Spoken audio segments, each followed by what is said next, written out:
Erik Horne here at the Spectrum Center in Charlotte, North Carolina. Final score tonight, Thunder wins a gritty one, 111 to 107 over the Charlotte Hornets. Big game for the Thunder, big win for them considering they were down by as many as 19 points in the third quarter. Russell Westbrook closed it out for the Thunder.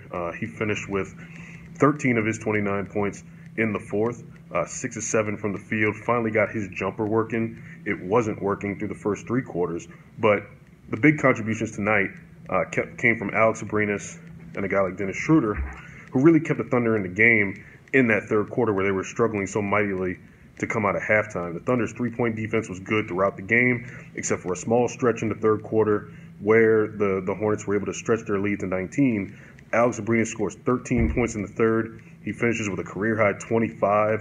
They were really feeding him in that third quarter. Paul George struggled all night, finished 0 of 10 from three-point range, and probably one of his worst games of his Thunder career in terms of shooting from the field, where he finished 4 of 20.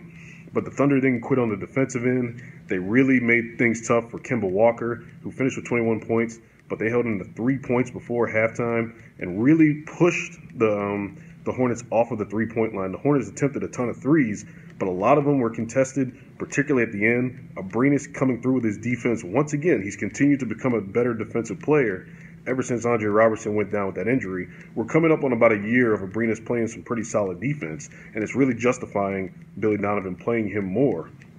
And you know what? Donovan came through with that tonight. He puts Abrines and Schroeder on the floor with Westbrook, Steven Adams, slides Paul George to the 4 to close the game, and he goes with that small lineup with George at the 4, surrounds Westbrook with some guys who can hit some spot-up shots, and both Abrines and Schroeder hit big shots in the last 2 minutes to close out the Hornets. Third win in a row for the Thunder, big-time win on the first night of a back-to-back. They go to Washington on Friday, and the Wizards are struggling right now. Scott Brooks' team is 1-6 and has one of the worst defenses in the league. So we'll see if the Thunder can sweep the road trip and get to 500 for the season.